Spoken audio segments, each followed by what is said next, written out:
Those are some of the things that you would have to look at if you're experiencing why your cup of coffee isn't like the cup that you receive from a coffee shop or from a roastery and so forth. Check the water content.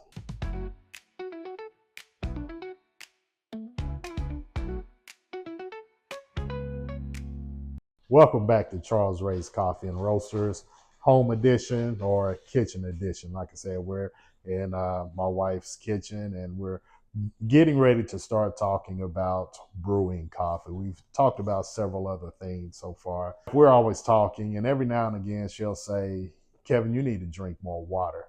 And I tell her all the time that 98.5% of my black filtered coffee is water.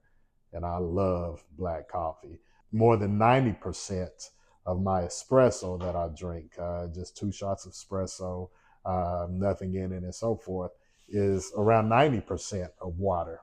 And I love drinking espresso. Not to say that water isn't good or anything like that. I do need to drink more water.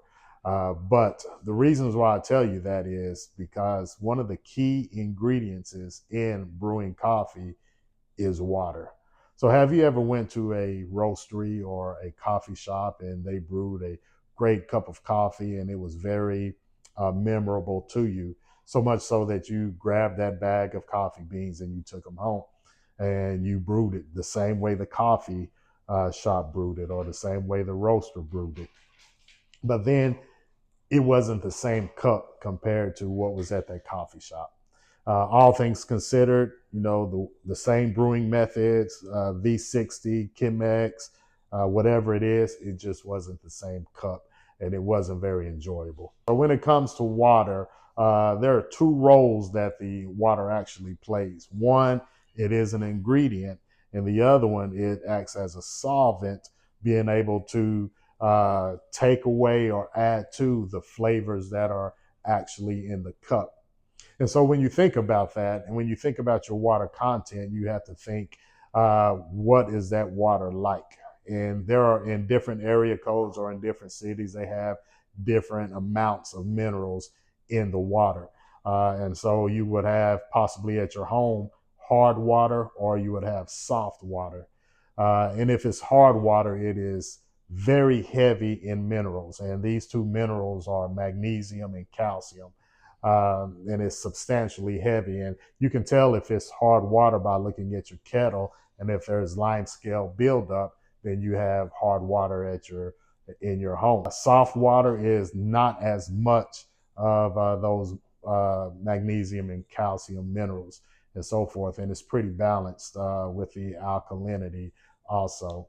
When you're thinking about that, you want to go more of a softer water to have a great cup of coffee. If you're using pure water or distilled water, your coffee won't be as very pleasant as well because it's missing those key ingredients in that water. So when we're looking at that magnesium, if you have a heavy amount of magnesium, your coffee is going to be a little more acidic.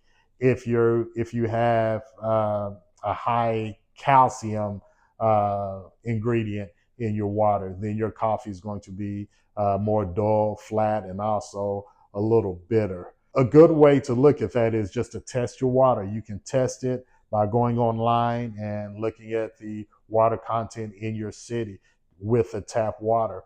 Also, you can look at an online water testing kit. That's pretty reasonable. One of the greater ways to have that roastery type brew or the coffee shop type brew is by either making your own recipe or just by looking at different equipment pieces. One of the equipment pieces is the zero water jug. It strips everything away, and then you can add some of that Epsom salt, baking soda, or you can do the zero water jug and then get a third wave packet. And that third wave water packet is a balance of that magnesium, calcium, and alkalinity in the water and so forth. So that's a way that you can do it. If you want to do a recipe, you will just need the Epsom salt, the baking soda, and distilled water, and a scale. to use.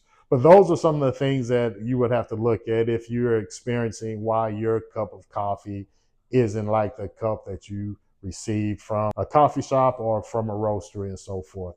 Check the water content.